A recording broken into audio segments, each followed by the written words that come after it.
ዕለተ ማክሰኞ ሐምሌ 21 2018 ዓ.ም ላይ እንገኛለን። ሰላም ጤና ይስጥልን ክቡራትና ክቡራን ቤተሰቦቻችን ከኢትዮስ ሚዲያ ዝግጅት ክፍል የሰዓቱን ሰበር ዜናዎች ይዘን ቀርበናል። በቅድሚያ አርዕስተ ዜና።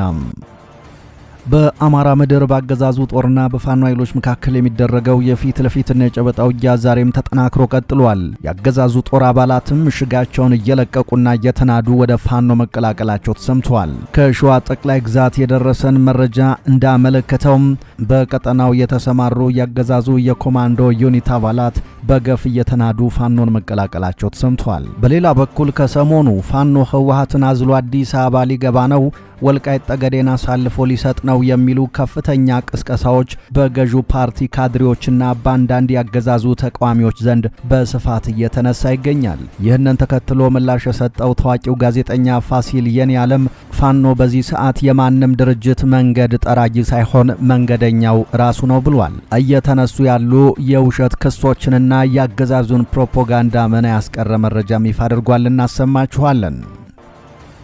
የጎንደሩ አድባር ታላቁ አባት መገደላቸው ተሰማ። በአማራ ክልል አርማጭሆ ወረዳ ሳንጃ ቅዱስ ገብርኤል ቤተክርስቲያን አገልጋይ የነበሩት ታላቁ መነኩሴ በግፍ መገደላቸው የተሰማው። በአማራ ምድር በተደጋጋሚ የሃይማኖት አባቶች ግድያ ተባብሶ የቀጠለ ሲሆን በየደብሩና በየመስጂዱ በየጊዜው በርካቶች እየተገደሉ ነው። ይህንን ተከትሎ በተለይ ከማዕከላዊ ጎንደር ዞን አርማጭሆ ወረዳ የደረሰን መረጃ እጅግ አስደንጋጭ ነው። የአካባቢውና የጎንደር አድባር ታላቁ አባት መገደላቸውን የተሰማው በዝርዝር እናሰማችኋለን። ታዋቂው ፖለቲከኛ ሀገር ጥለው መሰደዳቸውን ተናገሩ። በፖለቲካ ተሳትፏቸው ምክንያት ከ8 ጊዜ በላይ ታስረው የነበሩት ናትናኤል ያለም ዘውድ ሀገር ጥለው መሰደዳቸውን ተናግረዋል። በኢትዮጵያ ውስጥ በተለያዩ ጊዜያት በሚደረጉ የፖለቲካ እንቅስቃሴዎችና የተቃውሞ መድረኮች ላይ በግንባር ቀደምትነት ሲሳተፉ ከነበሩት ፖለቲከኞች መካከል ናትናኤል ያለም ዘውድ አንዱ እንደሆኑ ይነገራል። ፖለቲከኛው ታዲያ አሁን ላይ ሀገር ጥለው መሰደዳቸው ተነግሯል። በዝርዝር መረጃውን ይዘናል። ሄሜቲ በኮርዶፋን የደረሰባቸውን ሽንፈት ተከትሎ ለፈጥኖ ደራሽ ኃይሉ አዛዦች ጥቃት የማስጀመር ሙሉ ስልጣን ሰጡም። የሱዳን ፈጥኖ ደራሽ ኃይል አዛዥ መሐመድ ሐምዳን ዳጋሎ ሄሜቲ በግንባር ላይ የሚገኙ አዛዦች ከማዕከላዊ እዝ ትዕዛዝ ሳይጠብቁ በራሳቸው ውሳኔ ጥቃት ማስጀመር የሚችሉበትን ሙሉ ፈቃድ እንደሰጧቸው ትላንት ሰኞ ዕለት አስታውቀዋል። የሱዳን ጦርነት ከመቼውም ጊዜ በላይ ተባብሶ ቀጥሏል። በዝርዝር መረጃውን ይዘናል። ክቡራትና ክቡራን ቤተሰቦቻችን ከኛ ጋር ከቆያችሁ እነዚህንና ሌሎችንም መረጃዎች ከዚህ ቀጥለን በዝርዝር ወደ እናንተ እናቀርባለን። ኢትዮስ ሚዲያን ሰብስክራይብ ብታደርጉ ደግሞ የበለጠ በየቀኑ እንዲህ አይነት መረጃዎችን በፍጥነት ታገኛላችሁ። አሁን በቀጥታ ወደ ዝርዝር መረጃው።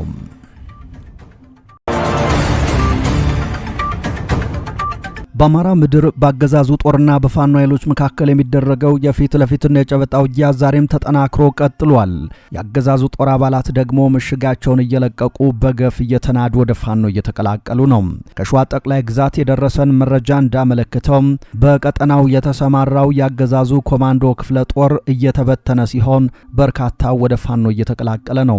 በአሁኑ ወቅትም ያገዛዙ ኃይል በከፍተኛ ውጥረት ውስጥ እንደሚገኝ ከቦታው የደረሰን መረጃ ያሳያል። በሸዋ ጠቅላይ ግዛት ያሳምነው እዝ አመራሮች እንደገለጹት የብልጽግና ሰራዊት የመዋጋት ሞራል በከፍተኛ ደረጃ እየወረደ በመሆኑም ጠቅላላ አባላቱ ውጊያን ሳይሆን የመውጫ ቀዳዳን ብቻ በመፈለግ ላይ ይገኛሉ። በተጨማሪም ፋኖን የተቀላቀሉት የመከላከያ አባላት የብልጽግና አገዛዝ ፍትሐዊ ያልሆነ ጦርነት ሲያካሂድ በመቆየቱ ምክንያት ማሸነፍ አልቻልንም፣ በመሆኑም ሰራዊቱም ገብቶታል ብለዋል። ፋኖ ካገዛዙ መዋቅር ለቀው የሚመጡ የሰራዊቱን አባላት በአግባቡና በደማቅ አቀባበል አስተናግዶ እየተቀበላቸው እንደሚገኝም አስታውቋል። ይህ በእንዲህ እንዳለ ፋኖ ህወሓትን አዝሎ አዲስ አበባ ሊያስገባው ነው፣ ወልቃይት ጠገዴን አሳልፎ ሊሰጥ ነው የሚሉ ከፍተኛ ቅስቀሳዎች በገዢው ፓርቲ ካድሬዎችና በአንዳንድ ያገዛዙ ተቃዋሚዎች ዘንድ በስፋት እየተካሄዱ ነው። ይህንን ተከትሎ ምላሽ የሰጠው ታዋቂው ጋዜጠኛ ፋሲል የኔዓለም እንዲህ ብሏል። የብልጽግና ካድሬዎች ፍላጎት ከፋፍሎ መግዛትን ታሳቢ ያደረገ በመሆኑ የአማራና የትግራይ ህዝብ አንድ ሆኖ በአካባቢው ሰላም እንዲመጣ አይፈልጉም። ስለዚህ ይህንን ፍርሃት በአማራ ሕዝብ ውስጥ ቢያሰራጩ አይገርመኝም። ብልጽግናን የሚቃወሙ ሰዎች ፍርሃት ግን ከልክ ያለፈ ይመስለኛል። ይህ እይታ በፊት እንደምንለው ህወሓትን አግስፎ ከማየት ወይም የፋኖን አቅም ዝቅ አድርጎ ከማየት የሚነሳ ነው። የኛ ምላሽ ግን አሁን ባሉበት ቁመና ከታየ ፋኖ መሃል እንጂ ዳር አይደለም። የማንም ድርጅት መንገድ ጠራጊ ሳይሆን መንገደኛው ራሱ ነው። ወታደራዊ አቅሙ ብቻ ሳይሆን ፖለቲካዊ አቅሙም ከፍተኛ ነው። ስለዚህ የህወሓት መንገድ ጠራጊ እየተባለ የሚሰጠው አስተያየት ትክክል አይደለም። ሁለቱም ኃይሎች የአብይ አህመድን ክፉ አገዛዝ ለማስወገድ መተባበራቸው ትክክል ነው ብሏል። የግብ ልዩነት አላቸው። አዎ፣ እነዚህ ልዩነቶች በሂደት መፈታት አለባቸው። እነዚህ ልዩነቶች ግን በስልት ደረጃ ትብብር እንዳያደርጉ የሚከለክሏቸው አይደሉም። ብልጽግናን የሚቃወሙ ኃይሎች ፋኖን አሳንሶ የሚያሳያቸውን መነጽር አውልቀው ትክክለኛውን መነጽር እንዲያደርጉ እመክራለሁ ሲል ጋዜጠኛው ምልከታውን አስቀምጧል። ይህ በእንዲህ እንዳለ በወለጋ ቀጠና ሽንፈትና ውርደት የተከናነበው የአገዛዙ ኃይል ዝርፊያና እገታ መጀመሩ ታውቋል። ከሰሞኑ የቢዛሞ አንሻ ሰይድዝ በተለያዩ ግንባሮች ለየት ያለ አውደውያ በመክፈት ለተከታታይ ቀናት ባደረገው ትንቅንቅ የአገዛዙን ሰራዊት አሸንፎ ከተሞችን ጭምር መቆጣጠሩን መዘገባችን ይታወሳል። ነገር ግን በፋኖ የተሸነፈው የአገዛዙ ኃይል እንደተለመደው የፈሪዱላውን ከፖለቲካው ነጻ በሆኑ ንጹሃን ላይ ያሳርፏል። ዛሬ አዳሩን በምስራቅ ወለጋ ዞን ጊዮርጊስ ከተማ ላይ ተደጋጋሚ የጀት ድብደባ የፈጸመው አገዛዙ ንጹሃንን ለእልቂት ዳርጓል። እግረኛ ሰራዊቱም ወደ ከተማዋ በመግባት የህዝብ መገልገያ ወፍጮ ቤቶችን በማቃጠል እንዲሁም በመዝረፍና ከጥቅም ውጪ በማድረግ የተለመደውን ጸያፍ ድርጊት ፈጽሟል። በዚሁ ከተማ 2 መነኮሳትና በዕድሜ ገፋ ያሉ አባትን ጨምሮ በውል ያልታወቁ ንጹሃንን አግቶ መውሰዱ ተነግሯል። ይህ በእንዲህ እንዳለ በምስራቅ ወለጋ ዞን አንገርጉትን ከተማ ሚካኤል ሰፈር ልዩ ቦታው 15 ቁጥር የተባለ ቦታ አካባቢ ይጫወቱ የነበሩ 2 ሕፃናትም እንዲሁ በአገዛዙ ጦር መገደላቸውን የተነገረው። የጎንደሩ አድባር ታላቁ አባት መገደላቸው ተነገረም። በአማራ ክልል አርማጭሆ ወረዳ ሳንጃ ቅዱስ ገብርኤል ቤተክርስቲያን አገልጋይ የነበሩት ታላቁ መነኩሴ በግፍ መገደላቸውን የተነገረው። በተደጋጋሚ የሃይማኖት አባቶች ግድያ በየደብሩና በየመስጅዱ በየጊዜው እየተፈጸመ ቀጥሏል። ይህንን ተከትሎም በማዕከላዊ ጎንደር ዞን ታች አርማጭሆ ወረዳ በሚገኘው ሳንጃ ከተማም የሳንጃ ቅዱስ ሚካኤል ቤተክርስቲያንን ተሳልመው በተቀመጡበት የ95 ዓመቱ አባት አረጋዊና ቄስ መነኩሴው አባ ገብረ መስቀል በጥይት ተመተው በግፍ ተገድለዋል። ሐምሌ 19 2018 ዓ.ም ከጠዋቱ 5 ሰዓት አካባቢ ከደብር ቆይታቸው ወደ ከተማው በመመለስ ላይ ያሉ ሳንጃ ከተማ ሚካኤል ቤተክርስቲያን ቅጥር ግቢ በር ላይ በአሰቃቂ ሁኔታ በጥይት እንደተመቱ ወዲያውኑ ሕይወታቸው ማለፉን ምንጮች ነግረውናል። ሟች አባ ገብረ መስቀል ዕድሜያቸው 95 ዓመትና ትውልድና እድገታቸው በከንታ ሲሆን አገልግሎታቸው ደግሞ በሳንጃ ቅዱስ ሚካኤል ቤተክርስቲያን የነበረ ነው። እኚህ በዕድሜ የገፉ አባት እንኳን በጥይት ሊመቱ ይቅርና ስድብ እንኳን የማይገባቸው እጅግ ምስኪን አረጋዊ መነኩሴ በግፈኞች በአሰቃቂ ሁኔታ በጥይት ተመተው ሕይወታቸው ማለፉ የአካባቢውን ማህበረሰብ አስቆጥቷል። እነዚህን የመሰሉ ያረጁ የቤተ ክርስቲያን አገልጋይ አባት በየትኛውም ምክንያትም ሆነ ሂሳብ በጥይት ሊገደሉ አይገባም ነበር። ከዕድሜያቸው መግፋት አኳያ እንቅፋት ቢመታቸው እንኳን ሊሞቱ ለሚችሉ መነኩሴ በግፍ የጥይት እሳት ማዝነብ እጅግ አሰቃቂና አስነዋሪ ተግባር ነው። ፖለቲከኛው ሀገር ጥለው መሰደዳቸውን ተናገሩ። በፖለቲካ ተሳትፏቸው ምክንያት ከ8 ጊዜ በላይ ታስረው የነበሩት ናትናኤል ያለምዘውድ ሀገር ጥለው መሰደዳቸው ታውቋል። በኢትዮጵያ ውስጥ በተለያዩ ጊዜያት በሚደረጉ የፖለቲካ እንቅስቃሴዎችና የተቃውሞ መድረኮች ላይ በግንባር ቀደምትነት ሲሳተፉ ከነበሩ ፖለቲከኞች መካከል ናትናኤል ያለምዘውድ አንዱ እንደሆኑ ይነገራል።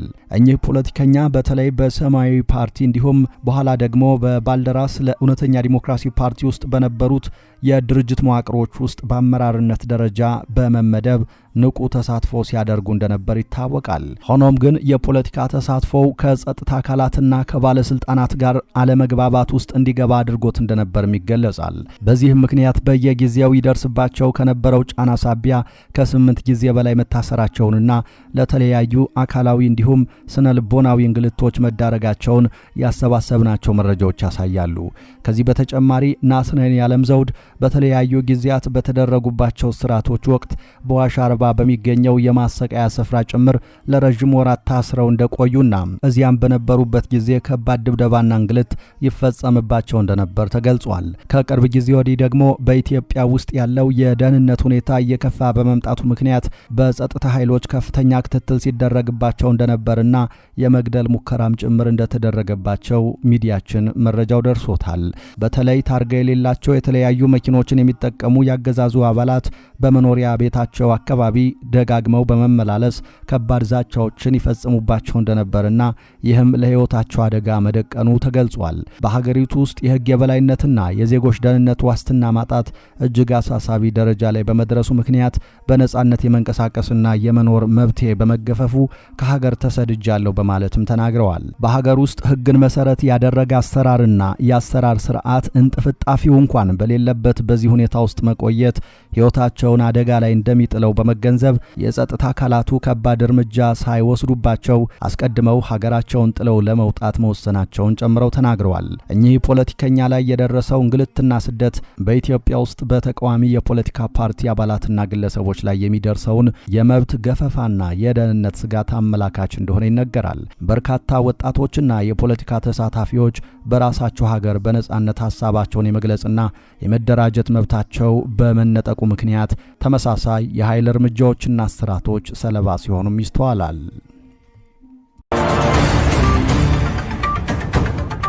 ሄሜቲ በኮርዶፋን የደረሰባቸውን ሽንፈት ተከትሎ ለፈጥኖ ደራሽ ኃይሉ አዛዦች ጥቃት የማስጀመር ሙሉ ስልጣን ሰጡ። የሱዳን ፈጥኖ ደራሽ ኃይል አዛዥ ሙሐመድ ሐምዳን ዳጋሎ ሄሜቲ በግንባር ላይ የሚገኙ አዛዦች ከማዕከላዊ እዝ ትዕዛዝ ሳይጠብቁ በራሳቸው ውሳኔ ጥቃት ማስጀመር የሚችሉበትን ሙሉ ፈቃድ እንደሰጧቸው ትናንት የወጣው መረጃ አስታውቋል። ይህ ውሳኔ የተላለፈው ፈጥኖ ደራሽ ኃይሉ በሰሜን ኮርዶፋን ግዛት ከባድ ወታደራዊ ሽንፈቶችን ማስተናገዱን ተከትሎ ሲሆን በግዛቱ የሱዳን ሰራዊትና አጋሮቹ ቁልፍ ቦታዎችን በማስለቀቅ ክልሉን ከካርቱም ጋር የሚያገናኘውን ስትራቴጂካዊ የወጪ ንግድ ዋና መስመር መቆጣጠር ችለዋል። ሄሜቲ ይህንን የአሰራር ለውጥ ይፋ ያደረጉት ሱዳን ፋውንዲንግ ኮሊሽን ከተባለ የጥምረት አጋሮቻቸው ጋር ባካሄዱት የደህንነት ስብሰባ ላይ እንደሆነ ነው በመግለጫው የተነገረው። የወታደራዊ ክንውኖች ቁጥጥር አሁን ቀጥታ ግንባር ላይ ባሉ ኃይሎች እጅ መውደቁንም ገልጸዋል። በቀጣይ ውጊያዎች ኃይላቸውን ከፊት ሆነው ለመምራት እንደሚሰለፉ የተናገሩት አዛዡ ሰራዊታቸው ከውስጥ ያሉ የጠላት ተላላኪዎችንና ባንዳዎችን እንዲያጸዳ እንዲሁም የውጊያ ስልቱን እንዲያስተካክል አሳስበዋል። በተጨማሪም የፈጥኖ ደራሽ ኃይሉ መሪ በወታደራዊ ክንውኖች ወቅት ማንኛውንም አይነት ምስል ወይም ቪዲዮ መቅረጽ በጽኑ በመከልከል እገዳውን የሚጥስ ማንኛውም አካል ከጠላት ጋር እንደሚተባበር ተቆጥሮ እርምጃ እንደሚወሰድበት አስጠንቅቀዋል። በካስፒያን ባህር የኢራን መርከብን የመታቸው ዩክሬን ከቴሄራን የተሰነዘረባትን ያጸፋ እርምጃ ዛቻ አጣጣለች። ዩክሬን በካስፒያን ባህር ሲጓዝ የነበረ የኢራን የጭነት መርከብ ላይ ከፈጸመችው ጥቃት በኋላ ከቴሄራን የተሰነዘረባትን ያጸፋ ዛቻ ውድቅ አድርጋለች። ድርጊቱ የኢራንና የዩክሬንን ጦርነቶች በቀጥታ ያገናኘ የመጀመሪያው ክስተት ሆኗል። የዩክሬን የውጭ ጉዳይ ሚኒስትር አንድሪ ሲቢሃ በኤክስ ገጻቸው ባሰፈሩት ጽሑፍ የኢራን ዛቻ ምክንያት የለሽና መሰረተ ቢስ ነው ብለዋል። ቴሄራን ውስጥ ያለው አገዛዝ ከ2022 ጀምሮ ዩክሬናውያን የተገደሉባቸውን የጦር መሳሪያዎች እያቀረበ የሞስኮን ወንጀለኛ ጦርነት አጋግሏል። በዚህም ሩሲያ ዩክሬን ላይ የምትፈጽመው ወረራ ቀጥተኛ ተባባሪ ነው ሲሉም ከሰዋል።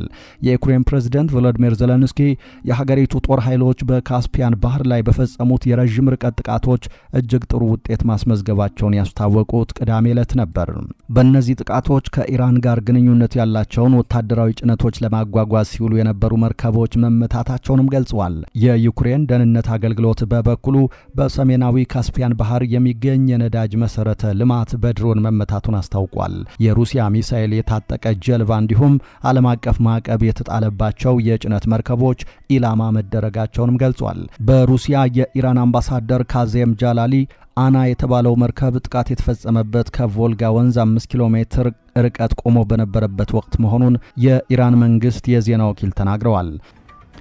ክቡራትና ክቡራን ቤተሰቦቻችን ከኢትዮስ ሚዲያ ለዚህ ሰዓት ያዝናቸው አዳዲስ መረጃዎች እነዚህ ነበሩ። ከቆይታ በኋላ በሌሎች መረጃዎች ድጋሚ እንገናኛለን። እስከዛው በያላችሁበት ሰላም ጊዜ ተመኘን።